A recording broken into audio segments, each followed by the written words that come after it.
la casa del abuelo, donde está la fiesta esa, se parece un poquito a la fiesta de casamiento, cuando inicia el padrino, que está después esa charla al costadito de la fiesta, me ha faltado al respeto y demás. Bueno, ahí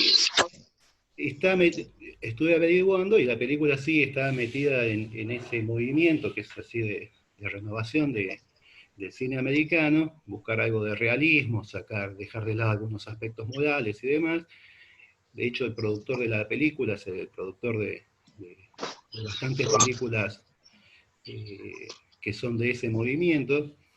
Bueno, y lo que me enteré es que el autor se llama, el que es el escritor se llama James Toback, ¿sí? Hace unos años en Estados Unidos salió algo que es el movimiento Me Too, ¿sí? Y el movimiento Me Too comienza con una serie de denuncias de actrices de Hollywood que habían sido abusadas sexualmente por un señor que se llamaba Weinstein. ¿Sí? Yo no sé si habrán tenido noticia, pero empezaron a aparecer distintas actrices bastante conocidas, Angelina Jolie y demás, que habían sido en distintos grados abusadas por este Weinstein. El punto es que en un determinado momento aparece un segundo señor que aparentemente tenía más casos de abuso sexual que Weinstein, que es Toback, que es el escritor de esta película. ¿Sí? Y lo que denunciaban las, las mujeres que lo habían tenido el disgusto de tratarlo, es que no lo contaban ellos así, el detalle no lo rescataba ninguna, pero lo que uno se escuchaba en los distintos testimonios es que había una repetición de la escena de abuso, que era lo que pasaba. Él tomaba a jóvenes actrices o postulantes a papeles y les proponía hacerlas famosas en Hollywood, ¿no? Y entonces él, ya sea en lugares cerrados o en lugares abiertos, le proponía tener una entrevista y durante la entrevista él se masturbaba, ¿sí? Les pedía a ellas que se masturben, él se masturbaba y esto, hoy se encontraban en una plaza o en el Central Park, lugares bastante públicos, y él empezaba a frotarse contra las chicas y demás, ¿no? En esto lo que me había llamado la atención es que era una forma de abuso donde no había penetración, sino que estaba presente la masturbación, ¿sí? Y la práctica era criminal. Entonces, eh, guardaba cierta relación con lo que veníamos estudiando nosotros, ¿no? Que estaba presente la masturbación y la criminalidad. Eh, este señor, hay una chica, una actriz que se llama Selma Blair, que es una actriz que quizás ustedes la tengan vista, cuenta que, bueno, detalla, es una de las primeras denunciantes, y detalla el encuentro con este señor Toback. Bueno, se encuentran, él le pide que se desnude porque tiene que pasar unas líneas, está probando, la va a probar para un papel, él se empieza a masturbar, la chica se sobresalta, ella se quiere ir del lugar, él no la deja ir, hasta que él no eyacula, no la deja ir, ¿no? La chica está obviamente perturbada, está bastante angustiada en esta situación, y él cuando terminan los eventos le dice que no diga nada porque eh, no quiero ser demasiado gráfico, dice algo así como que le va a arrancar los ojos con una lapicera Bic y que la va a tirar al río Hudson, ¿sí? Si se llega a enterar que habla de él. Hay otra chica, ustedes vieron una película que se llama The Notebook o Leyendas de Pasión, que es una romántica. Bueno, la chica que es la protagonista de esta película, en sus comienzos también tuvo un encuentro con este señor Toback, en donde apenas se encuentran, Toback le dice que se masturbó pensando en ella, que se iban a encontrar, le pide a ella que se masturbe, él se va al baño, le dice que se masturbó otra vez, ¿no? Toda una serie de cuestiones en torno siempre a la masturbación. Bueno, este señor es el autor es el escritor, es el guionista de esta película, y él cuenta que el guión de la película es en algún punto autobiográfico, ¿sí? Él había sido un profesor de literatura, ¿sí? Y cuenta que él durante un periodo de su vida tuvo una doble vida, ¿sí? Eh, y cuenta que ese periodo de doble vida está dividido entre su vida como profesor y su vida como jugador, ¿sí? Es decir, que nuevamente ahí es el tercer elemento, lo criminal, la masturbación y el juego, que es algo de lo que veníamos trabajando, que se, se relacionan. Bueno, él dice que tuvo un periodo de jugador, ¿sí? Que es una segunda vida, que se parece un poquitito a lo que veíamos la vez pasada, de una vida secreta. Él tenía una segunda vida donde había también bastante aventurismo sexual. No nos dice que es el aventurismo sexual, pero las denuncias que recibe son de por lo menos 30 a 40 años. ¿Sí? Las denuncias son del 17, así que por lo menos a poco tiempo de su entrada en Hollywood se sabe o empieza a recibir denuncias de estos intentos, eh, bah, intentos de encana, podría decir, pero bueno, estos abusos que él fue realizando. Y este fin de semana vi una película que es una de las primeras películas que él dirige, que es Una vida de Tyson. Ustedes saben que Tyson tuvo problemas con la justicia justamente por abuso sexual. Él estuvo preso por abuso sexual. Y hubo toda una polémica porque la película es un documental, una serie de reportajes que le hacen a Tyson, e intentan rescatar a un Tyson víctima de la sociedad, ¿sí? Y esto causó una polémica porque el Tyson víctima de la sociedad le quitaría peso al Tyson abusador, ¿sí? Entonces fue criticada la película. Bueno, eh, en algún reportaje dice que él se sintió forzado, obligado a hacer una película, a defenderlo a Tyson, porque Tyson es un amigo de él, ¿sí? Y que han compartido durante muchos años determinados gustos, que no explica bien cuáles son estos gustos. Y por otra parte, ustedes vieron una película que se llama Bugsy, la película esta que es de la vida del fundador de Las Vegas, es una película vieja, que trabaja Warren Beatty haciendo de Bugsy, eh, y el guión de esa película lo escribe también este señor Toback, ¿sí? Bugsy es un mafioso, es el momento que en Estados Unidos se funda lo que es el sindicato de crimen. Hay 4 cabezas del sindicato de crimen. Bueno, uno de estos es Bugsy, que Bugsy es un mafioso que se relaciona primero con Hollywood y a partir de relacionarse con Hollywood se le ocurre la idea de fundar Las Vegas, ¿sí? Eh, Hay una referencia que decía Freud, tomaba en el Dostoyevsky, mencionaba en el Dostoyevsky, y decía que Dostoyevsky era un criminal, y uno de los datos que él tomaba para hablar de la criminalidad de Dostoyevsky era por los personajes que él armaba, Dostoyevsky. Y decía que algo de lo que sucedía con los personajes lo habitaba, vivía en Dostoyevsky.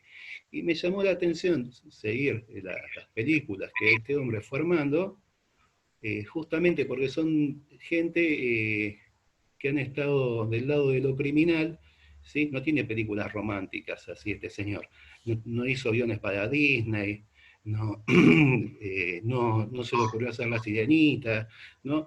Son todos señores que tienen alguna relación con el abuso y con la violencia. Bueno, les quería contar esto, después si hay tiempo querría comentar algo más de la película. No sé si alguien Sí. quiere decir algo. Ajá, Bueno, sí. Está bien, no, después por ahí podemos conversar un poquito, porque hay muchos temas que se desprenden, me parece a mí, puntas que se desprenden de esta película, incluso puntas que nos pueden conducir a hacer un puente entre lo que llamamos pasión criminal, pasión por el juego, un sujeto apasionado, y la pasión culpable o la ludopatía, que es lo que vamos a ver la vez que viene, que está más ligado a la cuestión del complejo de paterno, la relación al otro, la culpa, la deuda, digamos, también tenemos jugadores que están sumamente tomados por la cuestión de la culpa, y aunque esta no se presente en forma explícita, digamos, sí. Entonces tenemos la posibilidad de hacer un puente, y esta película me parece que nos da pie para eso, porque hay un contrapunto con la anterior película también para hacer, y hay algunas puntas que nos hacen trabajar o nos permiten trabajar algunos otros temas. Yo voy a tomar algunos, después otros los va a tomar Guiomar, así que bueno, voy a avanzar con eso. A mí me interesó lo que él plantea en un primer, Axel, el personaje plantea en una primera, segunda, tercera escena de la película, donde, como bien dijeron al principio, está claro que es un hombre que tiene certeza de su goce, ¿sí? Si hay algo de lo que él está seguro y sabe cómo llevarlo adelante, es acerca de cómo es su modo de gozar. Sobre eso no tiene la menor duda, y además lo reivindica, que es algo que me gustaría que lo tengamos presente, porque nos va a permitir trabajar más adelante lo que ocurre en la época, en nuestra época, donde hay una reivindicación del derecho a gozar, donde el goce que cada uno pueda tener es algo, digamos, que se lo defiende de alguna manera y que se lo ubica como lo principal en la vida de alguien, y que cada uno tendría derecho a gozar como quiere. Este es un personaje que un poco lo plantea, ¿no? Sí, a mí me gustaría ubicar esto de entrada, que es alguien que sabe cómo hacer el circuito pulsional, ¿sí? Por dónde pasar para poder conseguir lo que llamamos una ganancia libidinal, ¿sí? Una satisfacción que tiene la particularidad de insatisfacerse rápidamente. ¿Sí? En una parte de la película él dice, por supuesto que me gusta ganar, pero eso dura poco. O sea que hay algo también de la ganancia de él que es efímera, ¿sí? Y que entonces tiene que reiterarse. Pero lo que vemos es una persona que no tiene un síntoma, es decir, no hay algo que lo incomode de todo lo que hace, no tiene un conflicto, no tiene instaladas, digamos, ninguno de los tres diques pulsionales que menciona Freud frente al el empuje pulsional, que son el asco, la vergüenza y la moral. ¿Mm? Los tres diques que él nos cuenta en 3 ensayos, esos no están visibles en el personaje. Y él tampoco le pone resistencia ninguna, no se angustia, ¿sí? Sin embargo, es alguien que se hace un planteo, ¿sí? O sea, de entrada, y esta es la escena que quiero remarcar, la escena delante de los alumnos, donde él lee un párrafo de un libro de Dostoyevsky. En el párrafo que él elige, les cuento un poquito porque estuve mirando, el libro que él, al que él se refiere es un libro que se llama Memorias del subsuelo. Es un libro que Dostoyevsky escribió antes de escribir Crimen y Castigo y antes de escribir El jugador. Es un libro que lo escribe en una época muy conflictiva de su vida. Su esposa había muerto, después moriría su hermano, y él estaba totalmente sumido en la cuestión de la adicción al juego. Este es el contexto en el que él escribe Memorias del subsuelo. Y en ese libro hay Bueno, lo leí rápidamente, no es que lo leí exhaustivamente, pero es como un diario de alguien que vive en un subsuelo, que es como una especie de ratonera, donde vive esa persona que se siente a sí mismo un ser malo, inservible, una especie de insecto, digamos, y donde, hundido en la tragedia, lo que hace ese personaje es desafiar las ideas de la racionalidad y del sentido común. Y se revela de alguna manera en el texto contra los principios morales que todos, digamos, aparentemente todos seguimos. ¿Mm? O sea que es un personaje refractario, un personaje cuestionador, un personaje desafiante, una especie de antihéroe que denuncia. Esto es lo que aparece en este texto. Me los voy a leer un pedacito para que ustedes lo sepan algo de este libro. Dice así: es posible que el hombre desee el bienestar, pero ¿no es igualmente posible que desee el sufrimiento? ¿Acaso el sufrimiento no podría ser para él ventajoso como el bienestar? A veces el hombre desea apasionadamente el sufrimiento. A veces resulta agradable romper algo. No es que yo defienda el sufrimiento o el bienestar, lo que defiendo es mi capricho y lucharé por él. Estoy seguro de que el hombre no renunciará jamás al verdadero sufrimiento, a la destrucción y al caos. Más freudiano no se consigue. Es decir, esto es lo que plantea Freud, digamos, luego de Más allá, ¿sí? Del principio del placer. O sea, que es algo de lo que los psicoanalistas sabemos y nos orientamos por esto. Digamos, nos diferencia esto a todas las demás terapias que creen que el hombre busca la adaptación, el bienestar. Es muy freudiano. Bien.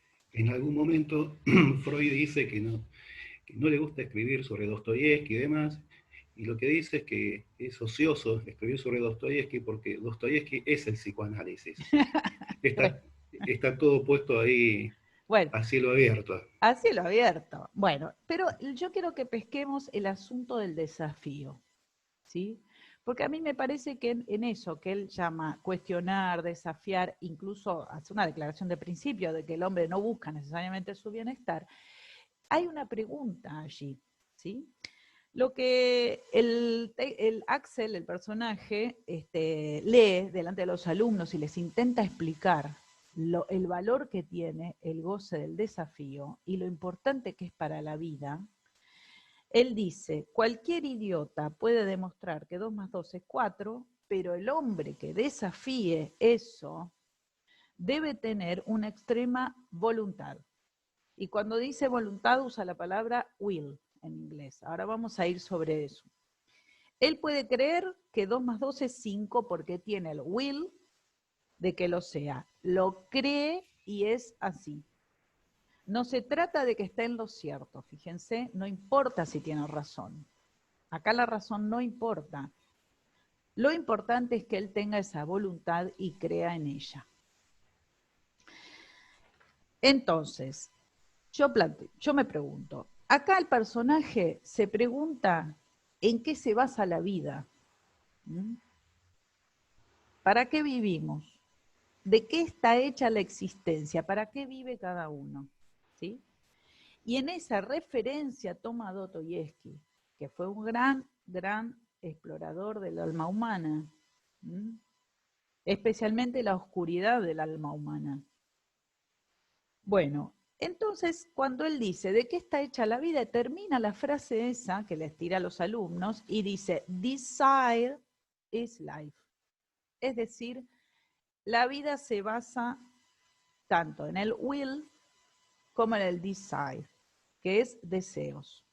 La vida se basa en los deseos. Bueno, entonces yo me ocupé de buscar la etimología de estas dos palabras en inglés y quería hacer un contrapunto con una tercera que no está mencionada, pero que me parece que va en la línea, y es la diferencia entre will, desire y wish.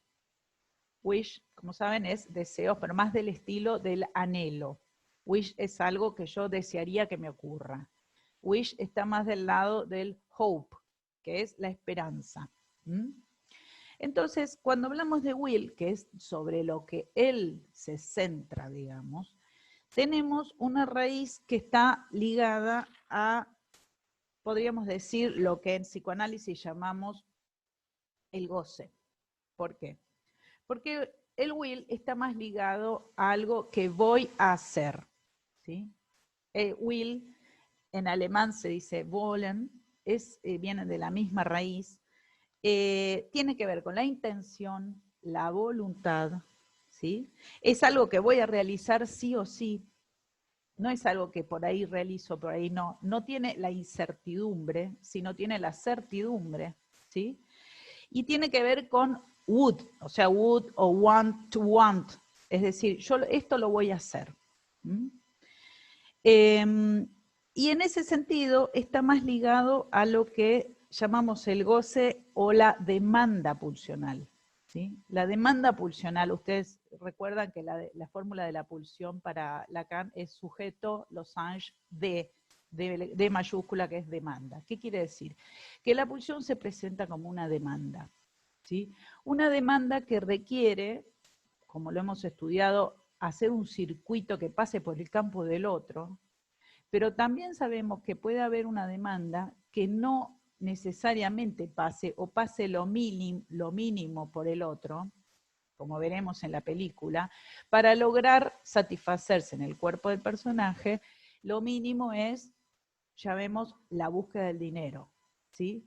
Lo mínimo que requiere él del otro, lo que necesita del otro es el dinero para poder seguir su circuito, ¿sí? Vamos a ver también qué tiene que ver, o sea, qué lugar tiene el otro para este sujeto de la película, ¿sí?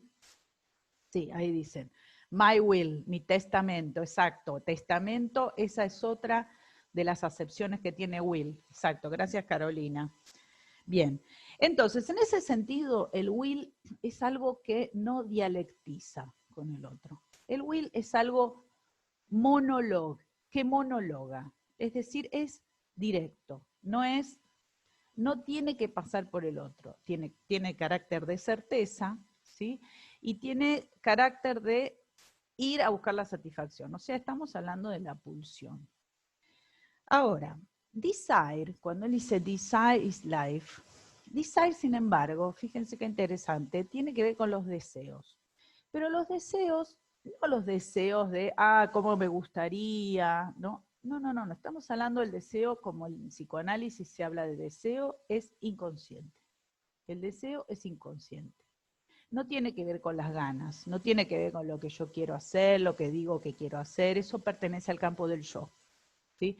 El deseo es inconsciente. ¿Qué quiere decir? Que yo me veo determinado por algo que no manejo, que no controlo y que se produce en mí y que tiene que ver con el objeto causa, es decir, hay algo que está en el plano, digamos, del deseo que no tiene que ver con lo que yo creo que quiero. ¿Sí? Esta es una diferencia importante porque cuando a veces se presentan los casos, te dicen yo quiero dejar de jugar, y después lo que aparece es otra cosa completamente distinta. ¿Sí? Entonces, en el caso del personaje Desire is Life, esa palabra desire tiene una raíz que es sexual. Fíjense qué interesante este punto. Will no. Will no tiene una raíz sexual, pero desire sí, incluso de pasión sexual. La etimología de desire es desidio, que quiere decir lujuria, y que también declina en desidia, que es ausencia de deseo. ¿Sí? La desidia es como el aplastamiento. ¿Sí? Entonces, acá tenemos algo que para el personaje es central en su vida. O sea, para él el sentido, si es que podemos decir, el sentido, el propósito de la vida es ese, ¿sí? Reivindicar el will y el desire. Ahora, el deseo, a diferencia del will, sí, digamos, hace su recorrido por el otro. Es decir, la atracción sexual, por ejemplo, no tiene, digamos, la atracción sexual no puede existir si no hay, digamos, requiere del otro. Si alguien se siente atraído por, o sea que hace falta pasar por el otro para obtener esa satisfacción. Entonces decimos que el deseo dialectiza, mientras que el goce no. ¿Sí? No es necesario la dialéctica, más bien es monóloga. ¿Mm? Bueno. Lo otro que quiero decir es que con respecto al desafío, bueno, vamos ahora al goce del desafío. O sea que él habla de que hay un will, de que eso es lo importante en la vida, pero vemos a una persona que está permanentemente excitada por la posibilidad de apostar. No tiene que ver con ganar, no tiene que ver con perder, pero sí tiene que ver con pasar por la incertidumbre, ¿sí?, que le genera haber apostado y esperar el resultado. Ese circuito de pasar por la incertidumbre del azar es un circuito que incluye un desafío. Hay una pulseada de él permanentemente, lo vamos viendo en distintas escenas. Él está continuamente jugando una pulseada. Ahora, ¿con quién juega la pulseada? ¿Sí? No podría decir, ¿cuál es, digamos, el otro? Porque no podemos decir que ahí hay algo tan directo como, por ejemplo, veíamos en la otra película, si recuerdan. Esa película, ahí no podíamos localizar nada de la pulseada, nada de la apuesta en este sentido, nada del desafío. Ahí teníamos un señor que, digamos, sabía cuál era su circuito de goce, obtenía, digamos, el medio para hacerlo y simplemente iba y se daba, digamos, un atracón, ¿sí? Una panzada de juego. Mientras que acá lo que hay es una verdadera, un gusto por la lucha. Lo vemos aparte como pelea él contra el espejo, lo vemos como desafía a los pibes en la canchita del básquet, lo vemos tratando de zafar de las situaciones donde lo vienen a buscar y entonces él busca la manera, digamos, de seguir en carrera para poder seguir peleando, ¿sí? Lo que no sabemos es cuál es el otro exactamente contra el que él se está peleando, ¿sí? O sea, que aparece... Bueno, está mostrado ahí, y lo acabas de señalar, quién es el otro con el que pelea. Pelea con el espejo. Vas a ver que hay... claro, ahí está la escena de que él pelea con el espejo, pero a mí me parece, esa sería una versión. Yo no estoy tan segura o no estoy tan de acuerdo que sea con el espejo solamente que él pelea, porque está bien eso, pero me parece que también se podría pensar que él está peleando con un otro que él desconoce, digamos, y que él lo enmascara de alguna manera con el azar, pero que no está encarnado, no está encarnado. Y ahí quiero apuntar porque hay un, digamos, lo que podemos localizar es que hay un uno, digamos, un goce del uno, decimos masturbatorio, decimos criminal masturbatorio, ¿no? Donde el otro no aparece, no incide, digamos, en todo su circuito, pero este uno, digamos, del que habla, de que se muestra en la película, es un uno más de la repetición y más fálico que el uno del otro personaje de la película anterior, que era más iterativo. O sea, yo quiero hacer una diferencia ahí. Me parece que la película de Uni Mahoney muestra más la iteración de goce y este personaje muestra más la repetición, ¿sí? Aunque no podamos establecer sus coordenadas edípicas o sus coordenadas familiares más claramente, pero algunas puntas tenemos. Lo que me parece que acá lo que vemos es un tipo que se infla y se desinfla permanentemente, ¿sí?, en su recorrido, y que eso tiene alguna referencia clara con el falo, ¿sí? Entonces, lo que me parece que se puede incluir acá en el desafío es el otro, y el otro está, digamos, ligado a la figura del azar, del destino, no está encarnado en una persona, aparece como en el casino, ¿sí? Pero me parece que es porque no está, digamos, hay como una solidez de su fijeza, digamos, no solo pulsional, sino fantasmática, que no llegamos a pescar porque el personaje no lo puede decir, o sea, él no lo puede reconocer. Pero fíjense, aparece la figura de la madre. La figura de la madre es muy importante, ¿sí? Porque aparece tanto amada como odiada. Hay escenas donde aparece... ¿Querés decir algo, Guido? Ah, te vi haciendo así. No, aparece amada y bastante, digamos, hay una cercanía con la madre bastante importante, ¿no? Donde ella aparece Momento como... casi edípica, ¿no? Porque hace casi como de partener cuando baila el vals o la seca, Sí, la invita a jugar sí. al tenis. La invita a Hay jugar, sí. esos deseos incestuosos, Sí. pareciera. Sí, sí, hay como un apego, una verdadera cercanía con la figura de la madre, una madre que se presenta como, por un lado, idealizada, porque es la madre que quedó sola, que se tuvo que hacer toda su carrera, donde aparece como sólida la madre, un personaje, digamos, que se preocupa por él y que lo cubre todo el tiempo, ¿no? O sea, es la madre que es capaz de sacrificar su dinero para él. Él tiene como una cosa muy amorosa, como muy cercana con la madre. Y lo que vemos también en todo el recorrido de la película es que él cada vez se acerca más a la madre, ¿sí? Porque en su deuda, en su, digamos, derrotero, digamos, se produce una alienación mayor a la figura de la madre. Es uno de esos personajes que lo hemos visto en la clínica, se ve permanentemente, que son esos pibes que a veces son jóvenes y a veces no tan jóvenes, que vuelven a vivir con la madre, que tienen que depender económicamente de la madre, que la madre es la que finalmente les paga las deudas, que aparece como la que lo comprende, lo entiende y lo aloja, ¿no? Y que finalmente no se pueden separar, ¿no? Bueno, esa es una figura. La otra figura es la del abuelo. La figura del abuelo es muy importante porque aparece como un hombre sumamente idealizado, donde él utiliza mucho sus semblantes seductores, sus semblantes engañadores, para hacerle creer a al abuelo que él es una persona culta, que se dedica a las letras, que es un tipo que va a ser en algún momento algo importante, eso es lo que cree el abuelo, y donde podemos suponer que el abuelo representa un ideal de Axel.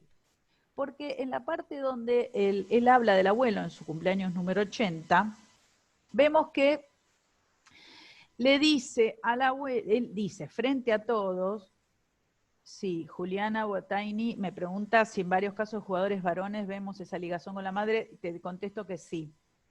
Te contesto que sí, que es muy notable ese punto donde, por eso les decía que el asunto, el contrapunto con el complejo paterno y la cuestión de la culpa y la deuda está enlazado a esto de la ligación con la madre demasiado estrecha, ¿sí? Que vemos en la clínica de varones jugadores. Bien, les decía que en el personaje, en la escena donde el abuelo cumple 80 años, Axel hace como una locución de lo que fue el abuelo, que vino con una mano atrás y otra adelante de su país, que construyó un imperio de las mueblerías. ¿Y qué dice él ahí? El abuelo logró todo eso con will y balls, dice. Es decir, con voluntad y pelotas. Sí, coraje, valentía, póngale, como jugándosela. ¿Mm? Entonces, ahí me parece que hay un contrapunto. Este personaje cree que se trata de insistir en lo que quiere, ¿sí? Por supuesto que todo el recorrido que hace el abuelo, que él después aparece como un desliz, como que el abuelo también tuvo que transar en algunas cosas, aparece cuando él le va a pedir la guita y el abuelo se la niega, el abuelo le deja entrever que bueno, que él también tuvo que transar en algunas cosas, pero el tipo laburó para conseguir todo lo que tiene, y en cambio Axel cree que se trata de voluntad y de creer que las cosas van a salir así. Incluso él tiene como una cosa bastante desafiante o bastante, digamos, descalificadora de lo que es el trabajo, cuando va con el amigo, no es un amigo, es como un prestamista, que el que trompea al otro que le debe dinero, le dice, ¿y vos para qué querés? Tu sobrino va a ser gerente de un hotel, ¿y para qué quieres ser gerente de un hotel? Mucho mejor la tenés vos, que estás acá al aire libre y que no tenés que responder a nadie, ¿no? Como si él tuviera un ideal de independencia y de libertad, ¿no? De no tener que someterse a nadie, ¿sí? Bueno, es interesante también que aparece, bueno, la figura del padre muerto, ¿no? Si el padre muerto no sabemos nada del padre, solo que murió, y aparece representado en el abuelo, que el abuelo es quien en un momento le dice, no, yo no te pago la deuda, y él también tiene como una cosa ahí creyendo que lo del abuelo es de él, ¿no? Como si fuera lo mismo, como si todo lo que es del abuelo es propio, ¿no? Y después está la figura de la novia, que es interesante porque también... Marie, Sí. quería hacer una salvedad en relación a esto del padre muerto, que si bien no sabemos nada del padre del personaje, del protagonista, también es muy frecuente en la clínica de jugadores encontrar la pérdida de un ser querido o la pérdida en relación al amor o la pérdida de un trabajo, ¿no? Y un poco como esa pérdida se pone en juego en relación al juego propiamente dicho, ¿no? Como muchas veces esa pérdida desencadena el juego más patológico, más compulsivo. Sí, sí, exacto. Sí, vamos a ver también que en el caso no sé si eso es tan paradigmático como en otros casos, donde se ve muy bien que hay algo del desencadenamiento, que en este caso yo lo voy a localizar más, para mi gusto, el desencadenamiento en el momento en que él tiene que transgredir algo que él no quiere hacer, que es cuando él tiene que sobornar al negro basquetbolista. Cuando él tiene que sobornarlo para poder acceder a que le condenen la deuda que tiene, porque si no lo matarían, lo lastimarían, etc., y él lo soborna al chiquito ese, ahí se desencadena un desbarranque en él, en una cosa loca de apuesta, me parece porque finalmente este hombre transgrede algo. ¿Sí? O sea, no podemos decir que este personaje esté tan fuera de la cuestión de la ley como el anterior de la otra película, donde sí realmente no encontramos ahí ningún elemento que nos haga pensar en la estructura, digamos, neurótica o de la regulación de la ley. En cambio, en este personaje, a pesar de verlo tan pirata, digamos, tan atorrante, tan que parece que no le importa nada, que nada le conflictúa, que no tiene culpa, y qué sé yo. Sin embargo, entre el desafío y esta cosa de el efecto que tiene para él transgredir algo que él no quiere hacer, porque lo dice claramente, yo eso no lo quiero hacer, finalmente lo hace, ahí aparece un efecto que es un efecto de desencadenamiento, de la compulsión. Entonces podemos ubicar algo de eso. Bueno, decía que con respecto a la novia también podemos decir algo, es una novia que está en una posición diferente a la novia del otro personaje, la de Owney Mahoney. Esta es una novia que en principio hay una repetición en ella. Ella cuando cuenta la escena donde su anterior pareja fue abordado por sus acreedores y le tajean la cara delante de ella, vemos cómo ella se angustia, cómo sufre, y él le pregunta, ¿y vos qué hiciste en ese momento? Miraba, ¿no? O sea, como que ahí se puede localizar el goce de ella, como elige un nuevo novio con las mismas características del anterior, que lo van a ir a tajear, ¿sí? Donde va a ir a correr sangre, como dice él en la escena donde ella le pregunta, ¿y yo por qué estoy con vos? Le dice él a ella. No, ella a él. ¿Yo por qué estoy con vos? Y él le dice, por los extraños olores, por las manos ajenas y porque puede ser que corra sangre, le dice él. Se lo dice en broma, pero en realidad esas son tres elementos que a los dos, digamos de alguna manera, los excita. por decirlo así, los agarra, es como si fuera un rasgo común, algo que los enlaza, ¿sí? Y algo de la condición amorosa exacto, ahí, que los une. algo que los une. Unen esos inconscientes. Ahí está, ahí cómo se arma la pareja, ¿sí? Como decimos también que la pareja no se arma porque, ay, qué lindo sería, por un wish, sino por un desire. Es decir, hay una condición inconsciente de atracción. Ahí lo podemos ver bien. Los dos comparten algo de eso, hay un rasgo común. Bueno, ¿y qué más? Bueno, finalmente, para terminar, quería decir una cosa que encontré en este libro, que si les interesa, porque nos puede servir para la próxima. Este libro de Marta Jerez San Martín, que es una psicoanalista de Tucumán, acá Argentina, trabajó mucho sobre el tema del super yo, la culpa, la necesidad de castigo y todo eso. Hay un texto en este, que es una recopilación. Hay una parte donde se habla de la diferencia entre los sujetos apasionados y los sujetos pasionales. Hacen una diferencia. Y esa diferencia está tomada de un psicoanalista que se llama Jacques Assun, que es francés, y que tiene un libro que se llama Las pasiones intratables. Y ahí lo que dice es que, hay una distinción a hacer entre sujetos apasionados y sujetos pasionales. Y se funda en que todos tenemos ideales por los cuales vivir. Dice, algunos en los que estos ideales están más acentuados que en otros, dedican su vida a algo. Por ejemplo, de Freud se dice que fue un apasionado por el psicoanálisis. Son casos donde hay un interés muy marcado por un objeto que se tramita dentro de la ley, dentro del lazo social, y esto es interesante. Y si por algún percance algo los priva de ese ideal, es posible un trabajo de duelo y de sustitución. Pero hay otros sujetos a los que llamamos pasionales, evidencian una fijación exagerada y exaltada por un objeto, están poseídos por ideales insustituibles.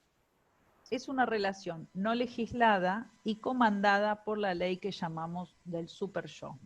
Recuerden que Lacan hace una diferencia entre la ley y el super yo. Y va a decir que el super yo se rige por una ley de hierro, ¿sí? Y que está más del lado de lo real, no de lo simbólico, ¿no? Bien, dice, no sostienen el lazo social como, por ejemplo, los integrantes de sectas que se inmolan, genocidios, suicidios, a los que consideramos actos locos. Y va a decir, hace una diferencia entre la locura y la psicosis. Y va a decir, ¿qué entendemos por locura? Cualquier sujeto puede cometer un acto loco si un acontecimiento lo desenmarca del orden simbólico, es decir, del intercambio regulado por la ley que caracteriza las relaciones humanas.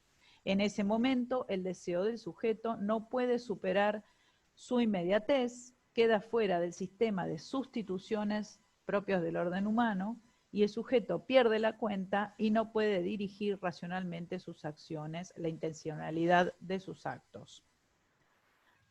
Bien. Y dice... ¿Repetís dónde está la cita, Mariela, porfa? Está en este libro, que se llama Culpa, Responsabilidad y Castigo en el Discurso Jurídico y Psicoanalítico. Después se los envío, si quieren, la referencia. Y les quiero leer de Jacques Assun, que dice en Las pasiones intratables lo siguiente. Miren qué interesante lo que dice acá. La pretensión del pasional es fusionarse con el objeto de su pasión para insertárselo y así obtener el lugar que le fue negado. Dice, lo caracteriza como una reactualización de la omnipotencia narcisista. Sería un intento de alcanzar un sin límites narcisismo desfalleciente y omnipotente al mismo tiempo, ya que necesita de un otro para sostenerse. Dice, a pesar de que estamos hablando de narcisismo, el padre no deja de estar presente en la estructura del sujeto pasional, pero no en una función legislante, sino a modo de pantalla separadora entre la madre y el hijo, separación que el hijo no llega a inscribir. De este modo, una parte del objeto incestuoso no ha sufrido la operación de duelo y esa pérdida no ha podido ser simbolizada. Entonces, la ilusión del pasional es hacer coincidir el objeto de su pasión con el objeto prohibido para lograr la perfecta adecuación, la completud vedada, ilusión destinada al fracaso porque ningún otro podrá concretarla. Esto me parece que nos ilumina un poco, sobre todo, la cuestión de qué busca, ¿sí? Cuando hablamos de atrás de qué está una persona, en qué cree, como lo decimos a veces, ¿sí? Estamos entonces en presencia de alguien que es diferente al toxicómano, ¿sí? Cuando hablamos del toxicómano, que decimos que descree del otro, acá estamos hablando de alguien que cree tanto, está tan alienado, digamos, que no se puede separar, ¿sí? Y que en definitiva cree, lo que decimos en psicoanálisis, cree en la relación sexual. Es un creyente en la relación sexual. Es alguien que apuesta y apuesta para ver si algún día logra eso que él quiere creer, digamos, ¿sí? Bien. Entonces,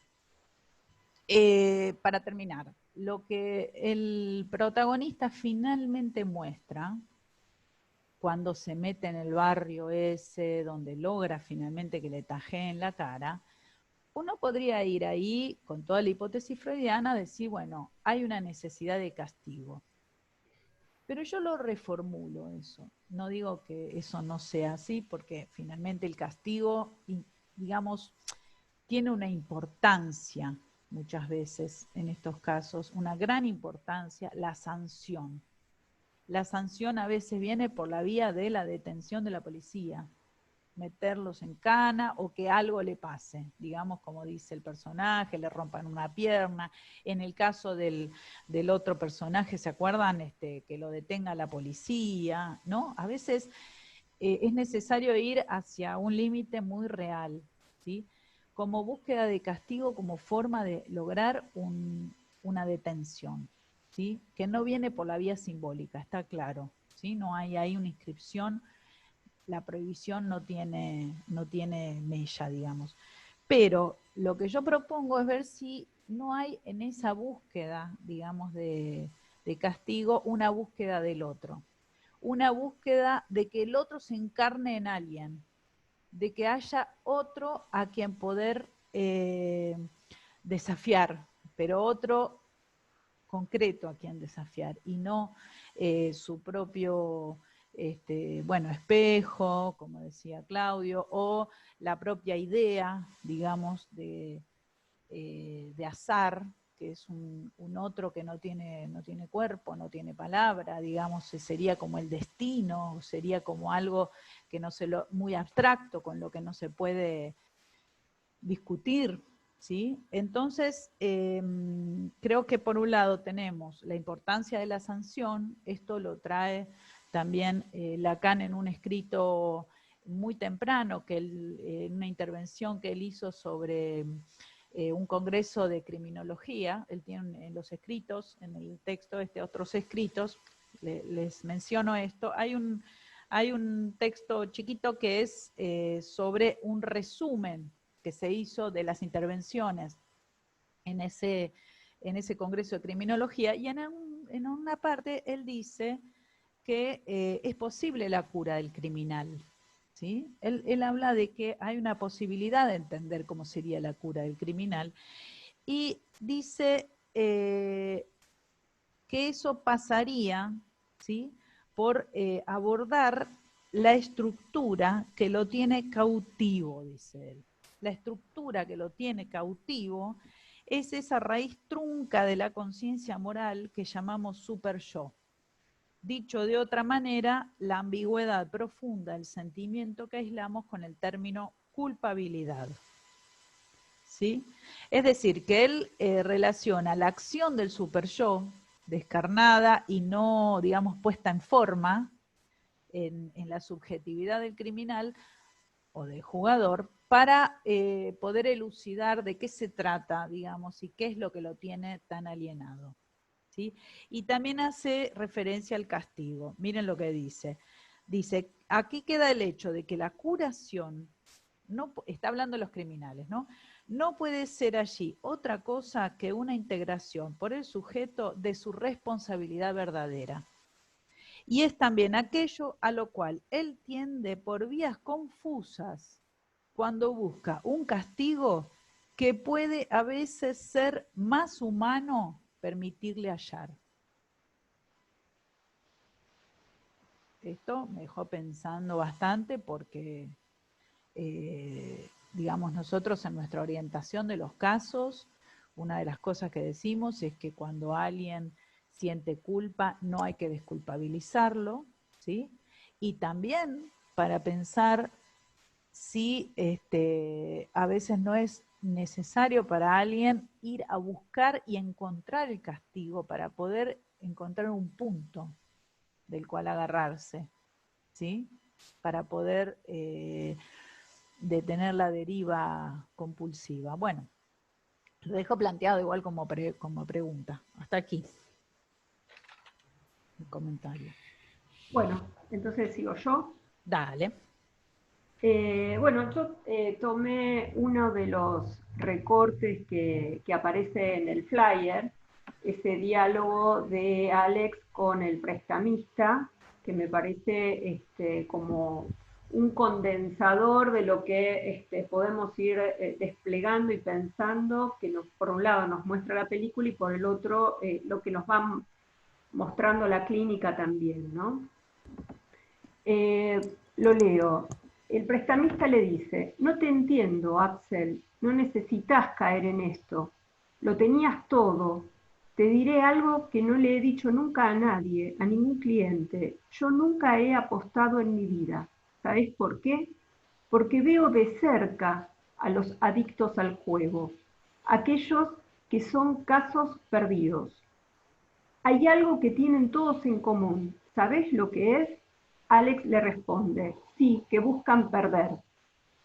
El prestamista, sorprendido, dice, o sea que lo sabés. Alex, yo podría haber buscado la ruina. ¿Sí? ¿Cómo? Le pregunta el prestamista. Alex, jugando a lo que sabría que ganaría. El prestamista. ¿Y por qué no lo hiciste? Alex, si apostase solo a lo seguro, la vida no tendría color. Hasta acá la escena, ¿no? Lo primero que uno puede, digamos, lo que nos muestra esta escena, que a diferencia de lo que el común de la gente cree, el jugador no juega para ganar dinero, ¿sí? Es frecuente o es habitual para aquellos que no están familiarizados con esta problemática creer que el jugador juega para obtener dinero y que en general esta obtención de dinero es por una cuestión de necesidad, ¿sí? Por falta de recursos. Y esto no es, digamos, lo que justamente el protagonista de esta película nos muestra. Alex es un tipo de clase social acomodada, un hombre blanco, no juega justamente por una necesidad de dinero, ¿no? O sea que esta primera hipótesis cae.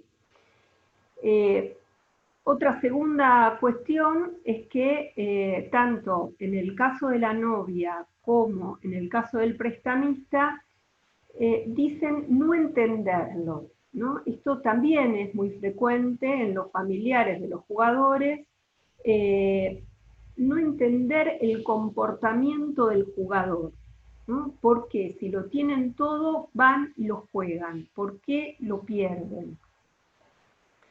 Ahora, el prestamista le confiesa que él nunca jugó porque vio de cerca lo que surge en estas personas que tienen cierto gusto por el juego, los adictos al juego, así lo llama él, que él observa que se repite cada vez, ¿no? Y esta repetición es que buscan perder. Es decir, que los jugadores no buscan ganar, sino que buscan perder. Es ahí en donde se consigue una ganancia de placer, una ganancia de otro orden, como Freud trabaja en más allá del principio de placer, cuando, por ejemplo, explica el juego infantil, el Fordá, ¿no? Él ahí, la primera lectura que hace es que el niño, frente a la pérdida de la madre, repite esa escena, pero de una manera activa en lugar de pasiva para poder elaborarlo. Sin embargo, hay una segunda lectura que él hace ahí, y es que él observa que el niño repite más, o repite, hay una única escena que repite, que es el fue, ¿no? El se fue. Y entonces él ahí va a concluir que en ese punto displacentero que repite, hay una ganancia de placer que es de otro orden, y que entonces el aparato psíquico no está regido por el principio del placer, sino que hay un más allá, ¿no? Algo que lo excede, y que es justamente lo que provoca esa ganancia de placer, esa ganancia pulsional. Una ganancia pulsional que sabemos que se autosatisface, ¿no? Siempre pide más y no va en la línea del bienestar del individuo, así como muy bien lo marcaba Dostoyevsky en Memorias de un subsuelo. No va en la línea del bienestar, ¿no?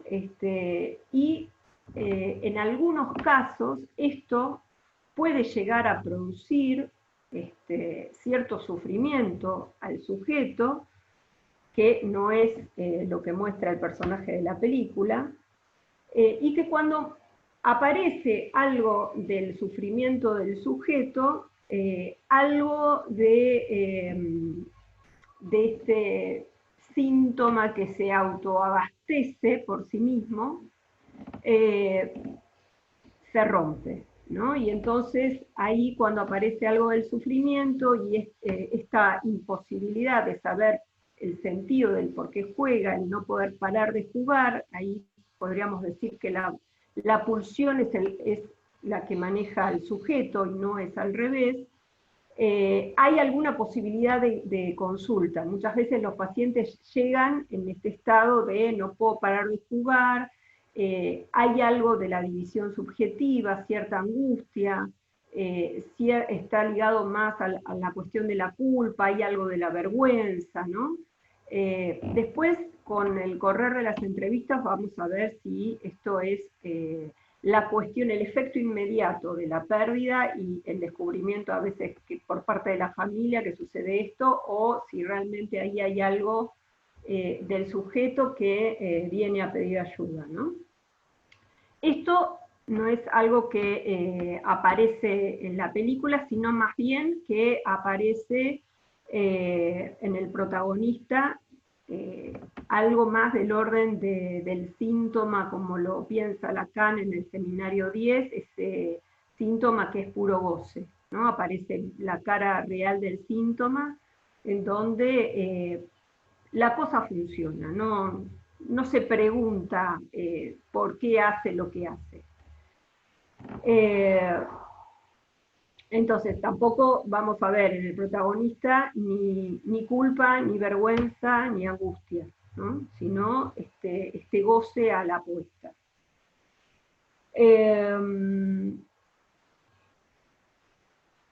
También decíamos, Mariela también ubicaba esta diferencia en relación al personaje de la otra película, de Uni Mahowny, porque acá, si bien no hay pregunta de por qué hago lo que hago, qué me pasa con esto, no aparece un sufrimiento del sujeto, hay un otro al cual todo el tiempo desafía, y hay otros a los cuales usa para seguir manteniendo este circuito de goce, de satisfacción, ¿sí? Y ahí también yo coincido con Mariela de que hay una diferencia entre el personaje de la película anterior y este. Acá hay ciertas coordenadas, cierta trama familiar, y en relación a lo que conversábamos anteriormente, que planteaba Mariela y Claudio, entiendo yo que podríamos pensar acá que, así como Lacan ubica a la droga como aquello que viene a romper el matrimonio con el hace pipí, esa función de ruptura que tiene la droga, el juego en este personaje está un poco en ese lugar, porque no prescinde completamente del otro, ¿sí? Hay una ruptura, pero se puede decir, hay algunos rasgos, algunos hilos que nos permiten ver la película, que ahí hay algo de el complejo paterno, podríamos decir, ¿no?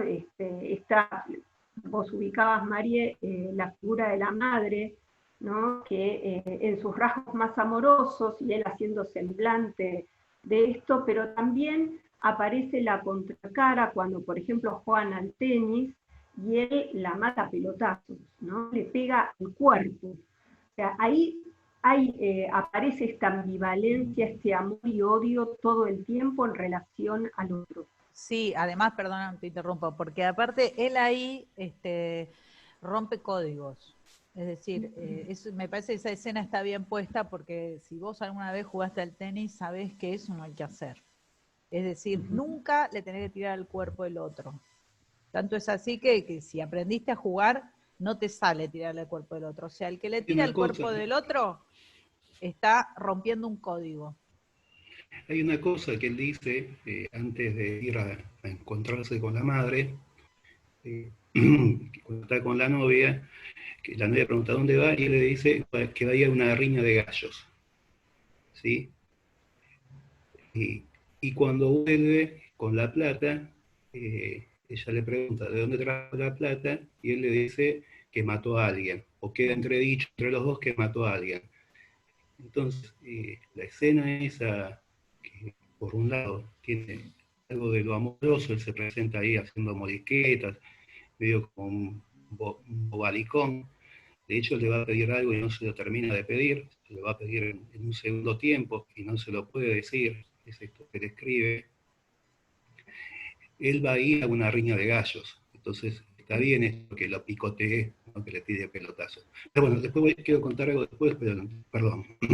Pero sí, hay muchas escenas de estas en donde aparece el desafío al otro, ¿no? Incluso, bueno, en el departamento está montado como un casino, que él le perdiendo, y va a una mesa de ruletas, y el tipo le dice, acá viene saliendo el negro, y entonces él va y apuesta al rojo, ¿no?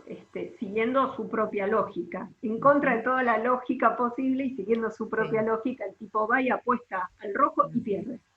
Ahí también, ¿no? Sí, perdón, quiero decir algo, porque así como está claro, creo que estamos todos de acuerdo en que acá no hay ningún síntoma, lo que podemos también, me parece, ir arrimándonos, es que acá hay un fantasma que se pone en escena permanentemente.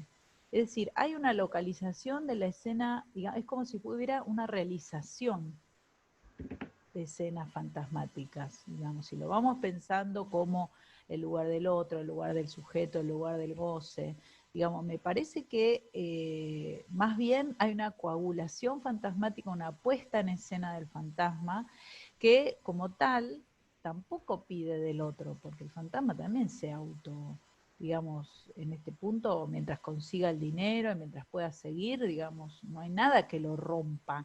En ese sentido, una intervención posible, digamos, en una cuestión, si hubiera la posibilidad, digamos, de trabajar con alguien así, nuestras intervenciones no irían en el sentido solamente de interpretar algo, sino de turbar algo de esa realización que inevitablemente se produce, digamos. Él logra hacer, digamos, escenas donde todas sus relaciones, digamos, con los otros del fantasma están puestas ahí. Me parece que eso es una cosa que podemos, no sé qué piensan los demás, pero se me ocurre. Sí, Está un poco como invadido de imágenes. Vieron que en varias escenas donde él está como en el límite de atravesar un límite, uno podría pensar, no usan el recurso en la película de Kung Fu, ¿no? Que va y se acuerda de cuando habló con el maestro Lu y demás, sino que le aparece una imagen a él, ¿sí? Y esa imagen usualmente es la que lo empuja a ir más allá del límite, es lo que termina decidiendo. Perdón, mi amor. Sí, sí, y en este punto, si bien este personaje muestra esta faceta criminal, yo recordaba cuando vos trabajaste, Claudio, el caso de Dostoyevsky, que vos ubicabas que Freud marca 4 aspectos o 4 rasgos de Dostoyevsky, ¿no? Y estaba el aspecto, el aspecto criminal, pero también estaba el aspecto neurótico. Y este personaje, a diferencia de Owni Mahoney, me parece que es un sujeto que podríamos decir no tiene puesta en función la neurosis, ¿no? Aparece algo ahí que todavía no logra entrar en la dialéctica con el otro. Si avanzamos un poco más en este diálogo,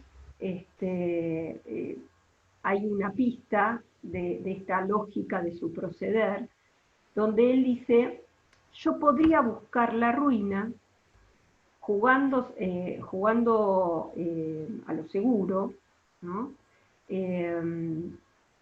Pero si juega a lo seguro, no tendría, la cosa no tendría color, ¿no? Entonces, lo que se desprende de ahí es que para Alex la ruina es ir a jugar a lo seguro. Claro. ¿No? A donde él sabe que va a ganar. Ahí no hay ninguna posibilidad de goce. ¿No? Sería como la ruina de la vida, porque él al principio dice que la vida es eso. Exacto. Él arruinaría el goce, ¿no? Se arruinaría la vida. O eso que lo hace palpitar a él, podríamos decir. No sé si para todos no va a ser el mismo punto, ¿no? Y al mismo tiempo podríamos decir que lo convertiría a él en un idiota más entre otros, porque iría a la demostración de que 2 más 2 es 4, y no a esta cuestión del 2 más 2 es 5, ¿no? O puede ser 5, solo hace falta de la voluntad.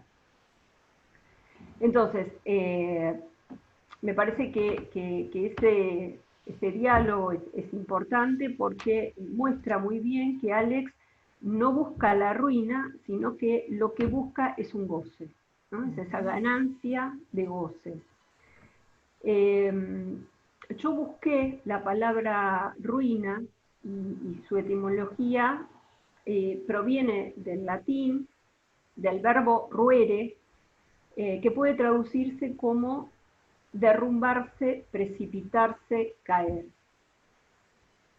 Dice, la palabra ruina significa pérdida de bienes que provoca gran empobrecimiento, situación provocada por esta pérdida, restos, estructuras que alguna vez lo fueron un todo, pero que se han derrumbado parcial o completamente. Nosotros podemos agregar que con el correr de la película, el personaje se va tornando cada vez un ser más despreciable, más vil, más ruin, ¿sí? Ruin también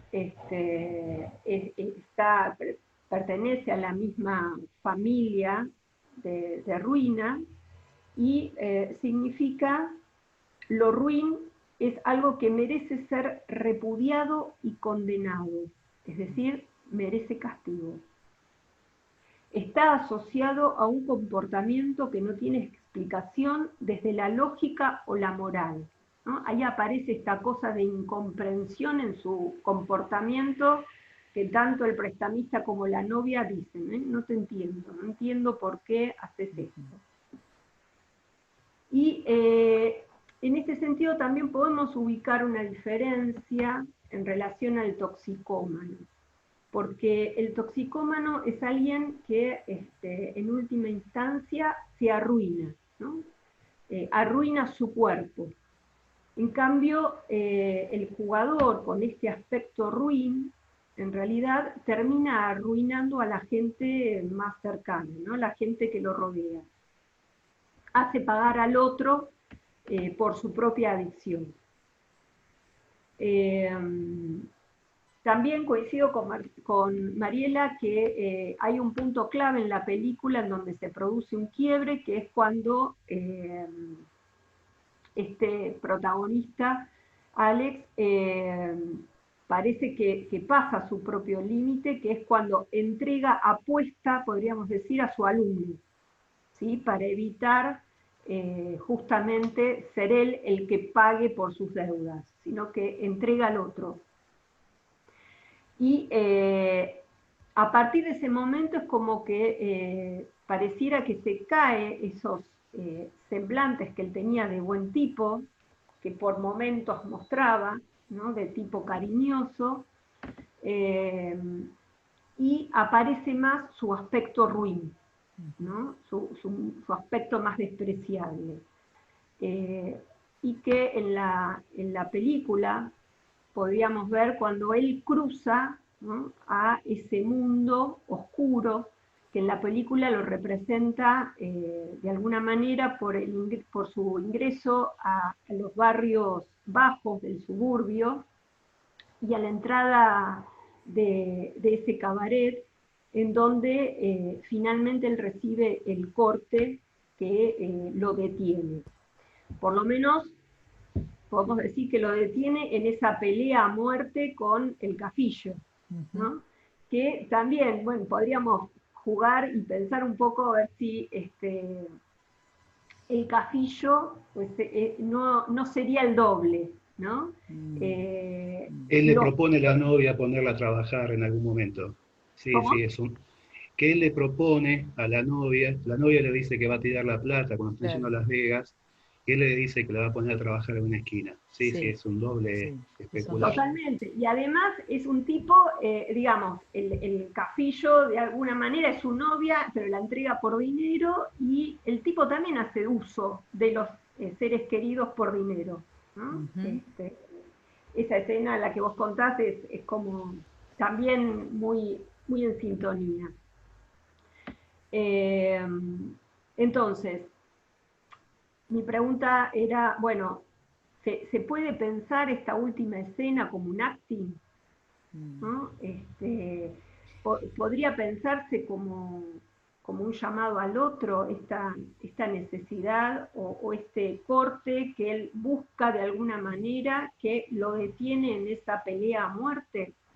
Sí, perdón, y además hay una cosa que me pareció muy bien lograda en la película, que es la fascinación frente al espejo, otra vez aparece, o sea, hay una escena en el espejo con la peleita esa que él hace como boxeando, y hay otra escena en el espejo, que es la última, donde él fascinado se mira la herida, no se la mira angustiado como diciendo, Claro.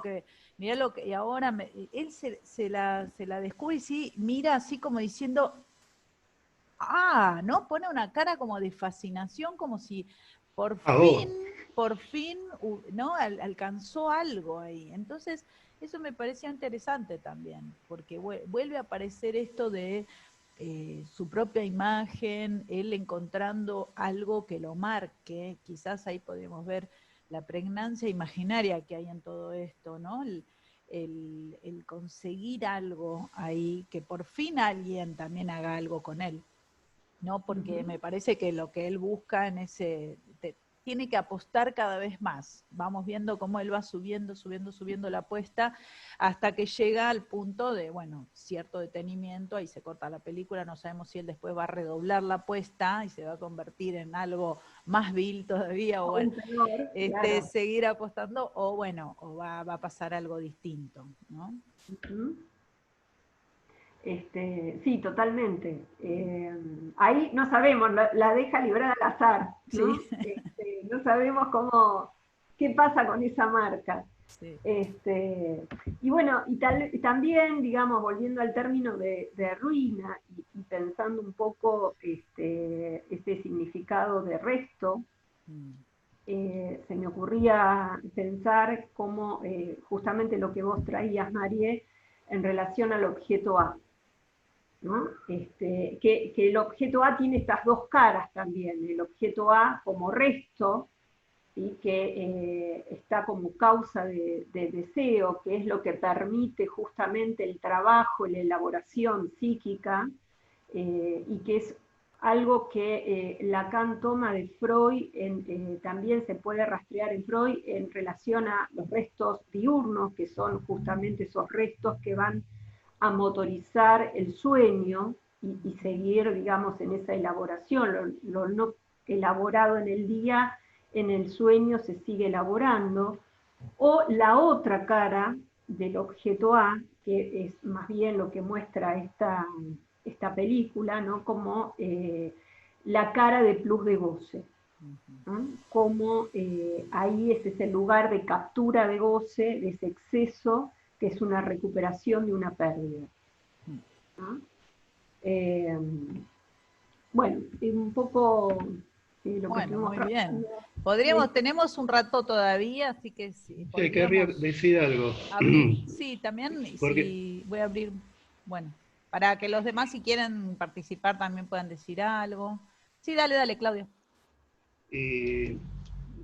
Algo de la intervención que hacías, Mariela, me clarificó algo, que es, vieron que es un personaje, uno ve la película y tiene este aspecto ruin que marcaba recién Guiomar, uno sigue viendo la película, ¿no? No resulta muy molesto. En algún momento la trama se enreda un poco y uno se pierde, parece, se hace un poco aburrida la película. Y lo que me llamó la atención es que en todo momento el que está en primer plano es el jugador.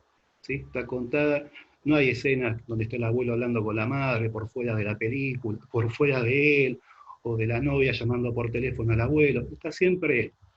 Entonces, lo que me llamó la atención es que parece medio, es la versión de él de lo que le sucede. ¿Sí? Y él está siempre en el centro de la escena.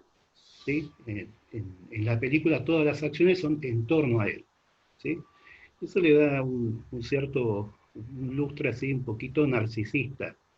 Y tiene todos estos lustres de que el tipo, esta voluntad, esta hombría que él demuestra cada rato en los enfrentamientos y demás, ¿no? Es algo en el relato que va presentando.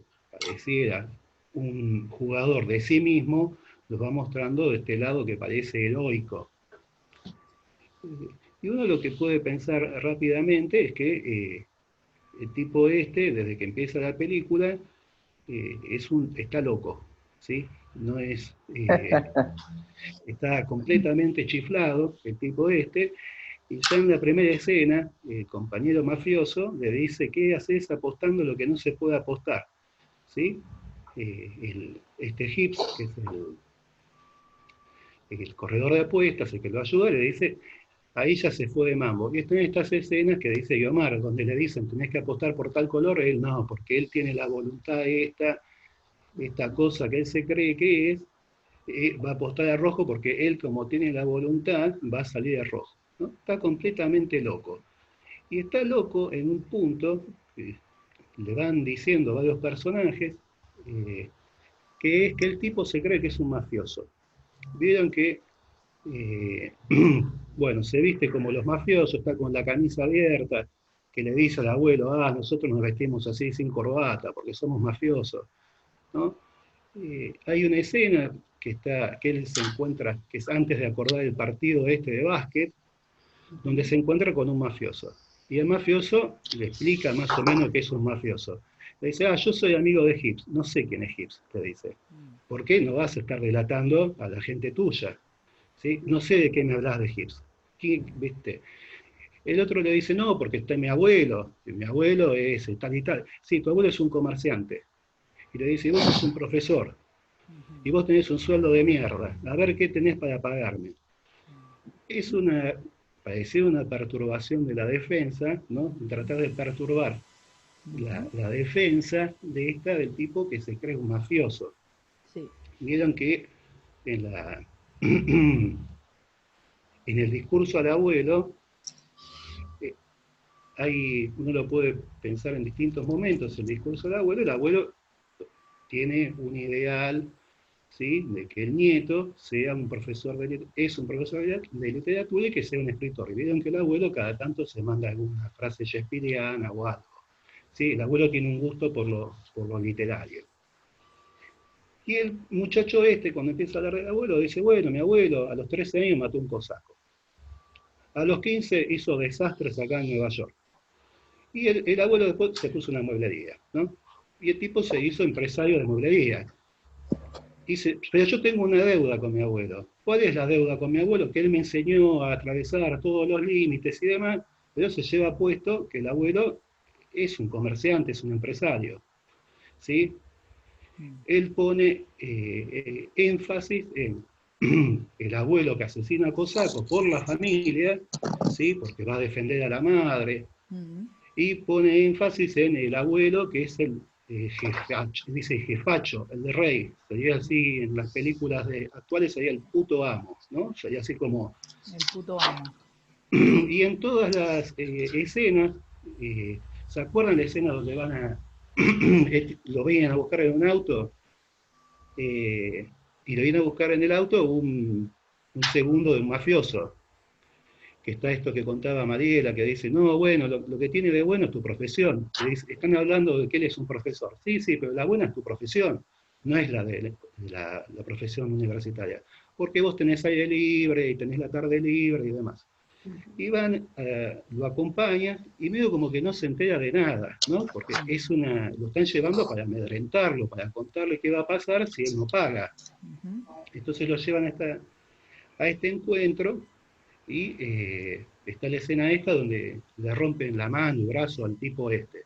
¿Qué hace el tipo? Se angustia porque este otro, en donde él es convocado, porque él es el deudor ahí, es lo que le va a pasar a él. Esa angustia no, le va a tomar el pulso al mafioso para ver que el mafioso no se le altera el pulso.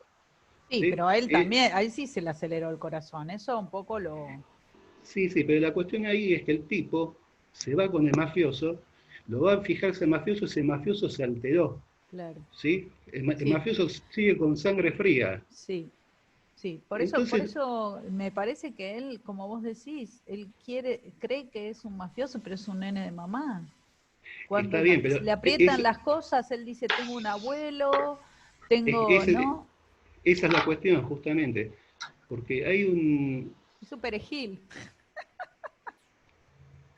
Habría lo que... esto es lo que quería rescatar, por esto venía esto que decías antes vos. Hay toda una infatuación, ¿sí? Digo esto que está loco, no lo digo por una cuestión barrial, lo digo porque se parece bastante, trabajó bastante Benjamín acerca de esto. Hay un texto de Lacan que se llama Acerca de la causalidad psíquica, donde Lacan empieza a hablar de locura, ¿no?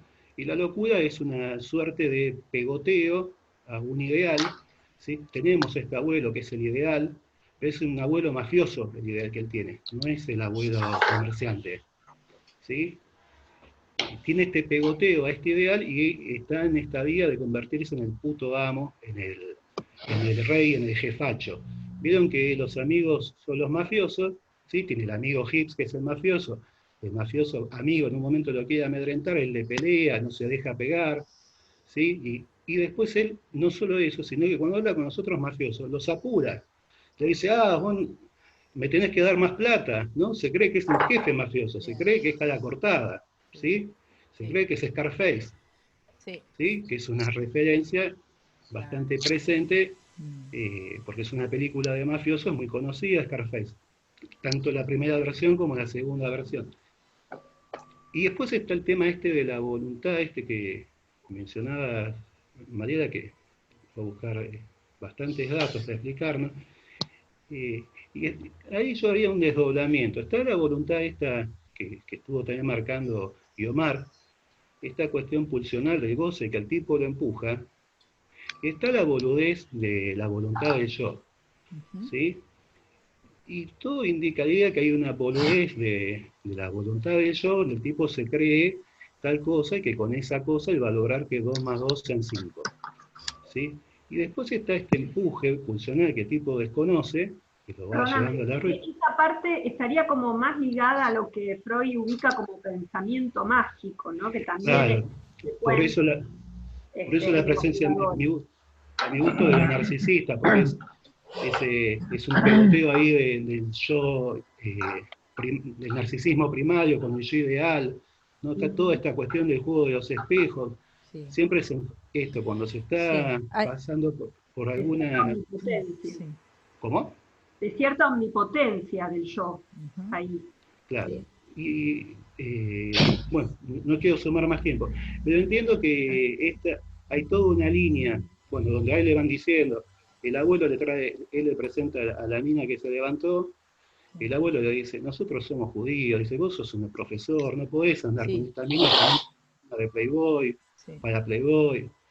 El mafioso le dice, vos sos un profesor, y el tipo sigue insistiendo, y entiendo que la escena esta del final, que como bien recortan, es enfrente de un espejo, el tipo ahí se termina realizando como mafioso. Tiene la cicatriz, tiene algo de la marca en el cuerpo, que lo saca de la fachada de profesor, ¿sí? Le dice que le rechazan, y lo hace un mafioso, por eso esa exaltación. Sí. Perdón, hay una pregunta. No sé si. ¿Terminaste, Claudio, o querés decir algo No, después más? en todo caso digo porque quería comentar algo también.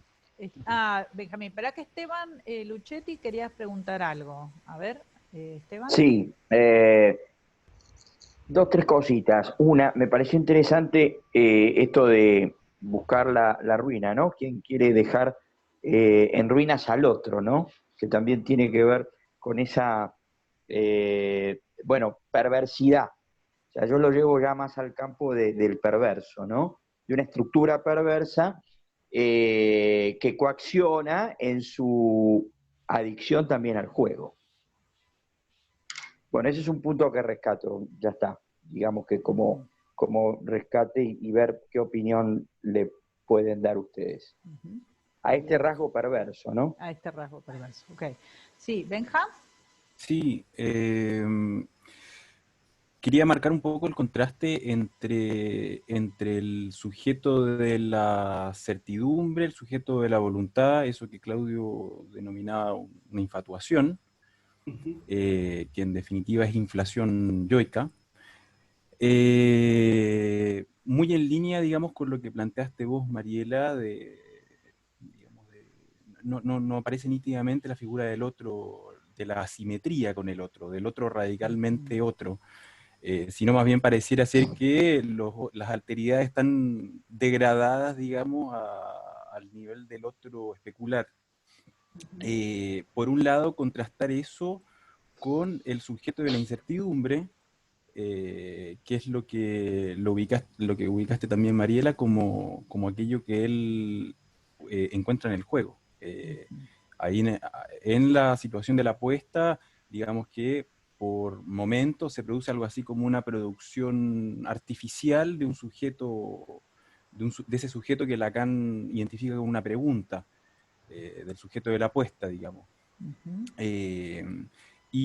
Y agregar a esto un poco una cuestión sobre las coordenadas del otro. Las coordenadas del otro, si uno las mira, digamos, de afuera, son las de un otro incondicional.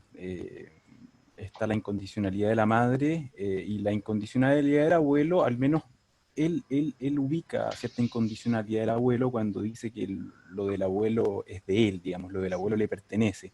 Más allá de si el abuelo le niega o no, Sí, entiendo. si le niega o no la plata, digamos. Para él es incondicional. Para él es incondicional. Mm. Entonces, por eso queda descolocado, digamos, cuando hay una negativa del lado del abuelo. Entonces, me gustó cómo lo formuló Guiomar, digamos, la seguridad es la ruina. Él es alguien que se cree, digamos, un voluntarioso y que cree que puede hacer lo que se le da la gana, pero sobre la base de una seguridad, digamos, sobre la base de la seguridad económica, familiar y de la incondicionalidad. Entonces, hay como una suerte en el juego, digamos, y en la apuesta hay una puesta en forma del sujeto como pregunta. Hay una producción artificial de eso que está obturado por las coordenadas del otro, familiar. Sí, en ese sentido yo lo entiendo como que hay una, digamos, una acción que vehiculiza una pregunta que queda coagulada en la escena de juego, no retorna sobre el sujeto.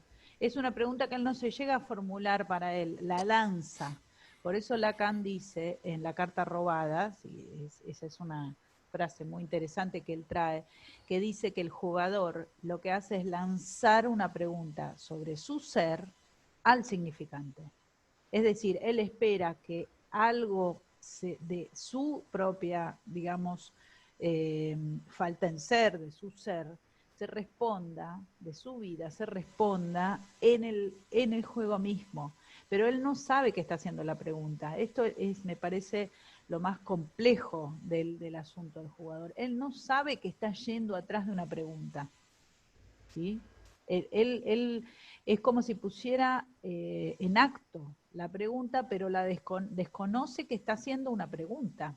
Por eso me parece que es distinto al otro jugador, que no se hace pregunta alguna, que el jugador de Ony Mahoney está simplemente satisfaciendo una moción pulsional, sería.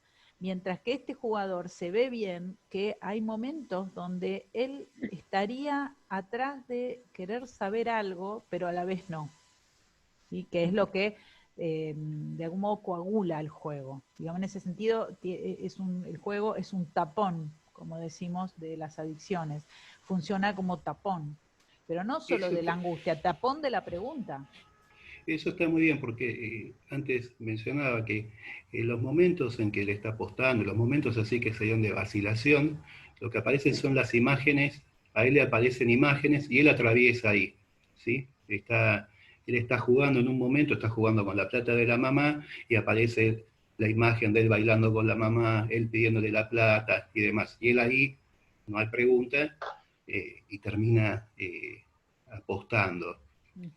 Me gustaba esto que decía Benjamín, porque no me acordaba que esto de que él tiene lo del abuelo, y Benjamín traía la figura esta de la infatuación, porque ahí en la causalidad psíquica Lacan hace una tripartición entre lo que es la ley del corazón, el alma bella y la infatuación, y cuando habla de la ley del corazón toma la figura del lechuguino, que es es el nieto del millonario, del que hizo plata. Y lo que dice Lacan ahí es que él se cree que es de que hizo la plata, y él se cree que lo que hizo el abuelo, ¿no? de la plata es de él, ¿sí? Y ahí lo que señala Lacan es esto de él se cree, ¿sí? Él se cree, vieron que en el seminario 22 Lacan toma la idea de él se cree, de crearse algo y creérsela. Sí. En esto, él se cree que es esto, en este caso sería un mafioso, y ese es el punto de locura. Lo que vemos a medida que avanza la película, tomando la línea de Mariela, esta y lo que decía antes Guiomar, esto del empuje pulsional y esto del sujeto, que él termina encarnando este despojo, él termina encarnando la división en la jeta, tiene la división subjetiva, pero mientras tanto él se va creyendo que es un mafioso. Claro. ¿Sí? Eso es el Sí, no punto de pasa, locura. digamos, pasa por un tajo, pero no pasa por la castración. No, No justamente, pasa por lo la... encarna. Claro, Pasa a encarnar, encarna. No, encarna la división. en ese sentido quiero comentar algo que para mí es también muy interesante de cuando trabajás con jugadores, se ve bien en algunos casos cómo el jugador encarna algo de lo más secreto y oscuro de la familia. Quiero decir que quizás, y en algunos casos lo he podido, digamos, como verificar, por lo menos a lo largo del trabajo, que puede el jugador ser no digamos síntoma de la familia, sino el desecho, el resto, el vehiculizador de algo oscuro, de algo no dicho, de algo que termina arruinándolo a él también, o sea, consagrado a condensar eso de la familia. ¿Sí? El abuelo mafioso. Bueno, el abuelo, ¿vieron ese dicho, además de las empresas familiares, que dice, el abuelo funda, los hijos viven y los nietos funden? Es un dicho muy conocido en las empresas familiares. Lo que digamos, lo que voy es que alguien que tiene esa manera de manejarse, que puede ser jugador o no, también puede ser un despilfarrador, aparece como condensando algo del resto familiar, digamos. Hay algunos que levantaron la mano. A ver, un segundo. Quiero darles la palabra. A ver, Esteban ya... ¿Quién más levantó la mano? A ver. Un momentito, recién me pareció... Bueno. Yo quería Si alguien comentar quiere una decir, cosita. se desmutea. Yo quería comentar una Ahí está. cosita. Tuve un poco con problemas de conexión. Ah, bueno. No, que me parece que esta película nos acerca mucho también a pensar las dificultades de entrada de estos cuadros en el dispositivo analítico, ¿no? Porque uno piensa en el personaje de esta película y uno dice, bueno, jamás consultaría. ¿Cómo llegaría alguien así a un tratamiento? Y la primera a mí que se me ocurre es o la mina, sea la novia, esposa, lo que sea que encarne, o la madre eventualmente, pero digamos, creo que hay ahí un desafío de cómo esto, que aparece compacto, sin ninguna fisura, sin ninguna falta, cómo se puede hacer entrar esto en un dispositivo terapéutico, ¿no? Y esa es una de las dificultades que nos topamos muy frecuentemente, ¿no?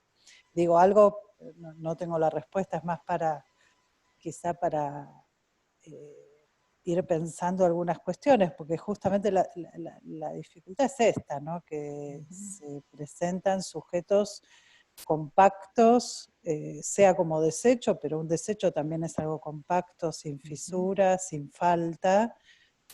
¿Y qué coyuntura hace que alguien así consulte? ¿No? Sí. Bueno, eso, una pregunta era más que nada para... Sí, lo que amerita trabajar sobre la cuestión de la transferencia, la demanda, cómo es la consulta, qué se puede hacer, porque de hecho, digamos, se puede trabajar, por supuesto no se puede generalizar esto, pero se puede trabajar, se puede intervenir, pero claramente hay que tener en cuenta un montón de cuestiones, especialmente la dimensión del engaño y el semblante, que aparecen siempre como muy a la orden del día. Fíjense que en el personaje también se ve muy bien el uso astuto que tiene él de los semblantes. Sí, el encantador, ¿no? Lo que decías de encantador. Encantador. Bien. Bueno, ahí yo por eso enganchaba con la primera pregunta que hice con esto del rasgo perverso, psicópata, donde, bueno, la pregunta que vos hacés, Verónica, con respecto a cómo llega o cómo va a tener que llegar, también tiene que ver un poco siempre esa analogía, ¿no? Bien o mal, no lo sé.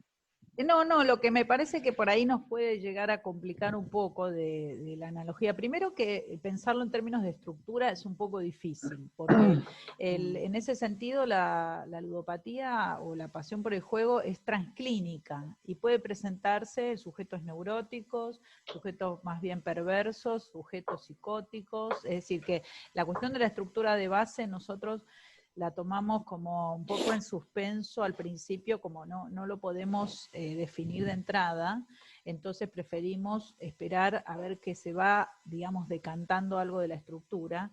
Y lo otro es que podemos llegar a respondernos demasiado rápido a veces algunas cosas que quizás si no las respondemos podemos abrir o podemos intervenir para que algo de la ruptura se produzca, como decía Vero, algo de lo compacto se fisure. Y también cuando pasa eso hay que agarrarse, porque cuando algo de lo compacto se fisura en alguien que viene como tan armado, lo que se presenta a veces son desbordes de angustia, digamos, situaciones que son bastante difíciles de manejar a nivel familiar y también subjetivas. Entonces, bueno, me parece que sí, que es una clínica compleja, ¿sí? Que reviste a veces de gravedad, a veces no tanto, pero compleja es. O sea, difícil, digamos, en cuanto a la intervención. Por eso está muy bien lo que vos planteás, porque cómo pensarlo, ¿no? Bien. Hay un segundo análisis del hombre del arte de los lobos que ese se va a analizar con una discípula de Freud que se llama Ruth Mack Brunswick, ¿sí? Y en ese segundo análisis, el hombre de los lobos tiene una situación de privilegio, ¿no? Porque no paga su análisis. Él se considera y es considerado dentro del movimiento psicoanalítico como alguien que ayuda al psicoanálisis. Y durante el tratamiento se ve bastante bien la dificultad que es para el tratamiento que el tipo se considere un colega, esto, son todos en pie de igualdad, ¿no? Él se considera un colega del analista. Y la analista le hace una intervención, le dice que ella no lo recuerda verlo en los círculos cercanos a Freud, no lo ve en los grupos de los miércoles, no lo ve en los congresos presentando, no lo recuerda de esos lados. El tipo ahí titubea y se abre una posibilidad de tratamiento para el hombre de los lobos. En la película, quizá de un modo más brutal, eso uno lo puede encontrar en la escena esta donde él se encuentra con el jefazo. Cuando él se encuentra con el capo mafia que le dice, vos sos un profesor, ¿sí? Y tu abuelo es un comerciante. Y vos no podés apostar, porque las apuestas donde vos apostás son para los mafiosos. Ese lo dice un poquito fuerte, ¿no? Porque es un mafioso.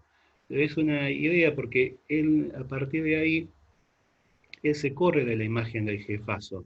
Él después trata de retomar la imagen del jefazo, pero ahí él es un segundo del jefazo. Él tiene que hacer el encargue que le encargó el jefazo. Él tiene que ir a convencer al muchacho al basquetbolista y demás. Entonces ahí lo pone en línea. Hay una intervención que hace Lacan en un caso de un señor que es un transexualista, que hoy día sería mal vista, esa intervención, donde este señor se considera mujer, y Lacan lo trata siempre lo trata en masculino, ¿sí?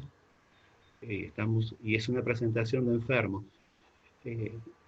Ahí hay algo de tratar de localizarlo en relación a cierta realidad de quién es el tipo. Eso quizás sea algo que sirva como herramienta, dosificado y demás. Y esto que tiene de encantador, que mencionabas No, pero vos, perdón, Esteban, me hiciste pensar en que él encontró finalmente un padre. sí, Encontró un referente que a él, digamos, le cierra más en cuanto a la fantasía que él tiene de ser un mafioso. Él es ahora ¿cómo sería? Como un pinche del mafioso. y ahí termina con la jeta cortada, termina siendo un mafioso, terminó prostituyendo, termina siendo un pimp, porque termina prostituyendo, dice en algún momento de la película. Sí, ya una vez que no sos más virgen, ya sos está, puta. sos puta. O sea, algo así como pasaste la línea. Empieza él a prostituir al muchachito. eh, no es la propuesta que hay que empezar a la gente a comandarla que prostituya gente, sino la primera parte, donde trata de localizarlo quién es en su realidad. Lo quiere hacer para maniobrar en la perversión de jefe mafia para lograr un objetivo propio. Sí, no, y además podríamos pensar que a lo mejor ahí hay una pregunta de él acerca de quién es su padre. Digamos, hijo de quién es. Porque lo del padre queda como un enigma, digamos. Él parece que fuera hijo de la madre, ¿no? Y yo no sé si el personaje no se pregunta en algún punto, bueno, él ¿de qué padre vino? ¿No? Está muy bien, esto me viene bien para lo que mencionaba Esteban. En esto de que parece esto un poquito perverso, es esto de encarnar el falito de la mamá, es lo que lo hace, tiene este rasgo perverso. Se muestra por un lado con todo este chiquito simpático, agradable, que le hace mordisquetas a la madre detrás del vidrio, ¿sí? Y después está la faceta esta repugnante del tipo, ¿no? En esto de ser el falito de la mamá. Y en eso aparece algo que es la posición del perverso también, ¿no? Encarnar el falo de la madre. En eso Pero se el parece. perverso niño. No es la estructura perversa. Bueno, pero acá en esto decía rasgo perverso, decía Esteban, y voy por el lado de rasgo perverso, ¿no? Sí, bien. Bueno, ¿alguien quiere decir algo más? A ver cómo... Algunos ya se tuvieron que retirar, bueno, nos extendimos un poquito el horario. ¿Alguien quiere hoy no tenemos punto de límite. No tenemos límite. Hoy no tenemos límite. ¿Alguien quiere comentar algo? A ver, voy a desmutear. A ver si los desmuteo. Y Benjamín se retiró también. Bueno, ahí tenemos, creo que están todos reactivados. A mí me gustaría decir una cosita en relación a esto del mafioso, ¿no? Que él está de novio, su partener, forma parte de esa familia de alguna manera, de submundo, ¿no? Y se la lleva al abuelo como desafiándolo, y el abuelo le dice, no es para vos. ¿Y por qué? Porque es para un playboy, vos no sos un playboy. Y a partir de ahí él sale y la lleva a Las Vegas, no solo es el encuentro en cuatro paredes ya. Como que todas esas acciones van confirmando su camino al corte de la cara. Y está muy bien eso, porque ahí es una especie de, donde el abuelo le dice, vos no sos eso, tú eres un judío, tú eres tal cosa, es lo que responde con un desafío. ¿Qué te dijo tu abuelo? Ah, no, que quiere estar con vos, ¿no? Que te iba a proponer matrimonio. Y se la lleva ahí, él va como un playboy ahí por todos lados, gastando fortunas de guita en Las Vegas, en todos hoteles buenísimos y demás. Sí. Está muy bien. Bueno, y algo, perdón, cuando está ahí en Las Vegas, que frente a un comentario de ella, él le dice, yo no estoy perdiendo, estoy apostando. También. Sí, eso me parece interesante porque cuando trabajamos, claro, el año pasado trabajamos la cuestión de la apuesta y tomamos para eso al filósofo Blaise Pascal. Y lo que trabaja Lacan de la apuesta en el seminario 16, una de las cosas que dice Lacan es que en la apuesta lo que hay es una pérdida, ¿sí? Cuando alguien hace una apuesta, lo primero que hace es perder. Por eso después retoma esa cuestión, o mejor dicho, la había dicho antes en el seminario 12, cuando dice que en el juego de azar hay una falsa apuesta. Es decir, hay una apuesta que es sin pérdida para el que juega. ¿Sí? En el caso del jugador de azar, el jugador compulsivo, lo que podemos constatar en todos los casos, esto lo he visto, es que no hay una inscripción de la pérdida en el momento de la apuesta. ¿Sí? Es apostar sin perder, sería. Y no es lo mismo apostar sin perder que apostar sabiendo que uno está perdiendo algo. Es decir, que algo lo está angustiando, algo de sí se está yendo en esa apuesta y entonces tiene que esperar el resultado para obtener una respuesta. Eso me parece que es esencial para distinguir clínicamente de qué apuesta se trata. En un caso sería una apuesta que involucra algo de la pérdida de la castración, de la angustia, y en otro caso es una pérdida, que es una apuesta que no involucra ninguna apuesta, ninguna pérdida. Por eso dice él, yo no pierdo, apuesto, como si uno pudiera apostar sin perder, digamos. Una renegación de la castración ahí. Exacto, hay una renegación de la castración. Esa es una de las dificultades que tenemos también en el trabajo con los pacientes. Justamente lo que mencionaba Verónica antes, de que cuando no hay, digamos, un atravesamiento, o por lo menos no hay una disposición, digamos, a dejarse atravesar por la castración, nos encontramos con, digamos, algo de la rigidez o de la caracteropatía o del mecanismo renegatorio que hace más difícil el trabajo analítico. Pero bueno, nos lleva a tener intervenciones de otra índole. Sí, y un poco retomando la pregunta de Verónica también, ¿no? De cómo hacer con estos pacientes que llegan alguna vez. En general, no llegan, llegan más bien en acting, traídos por la familia, que con algo de la angustia, ¿no? Con algo de tratar de querer buscar el sentido de lo que le pasa. Es muy poco frecuente que lleguen de esa manera.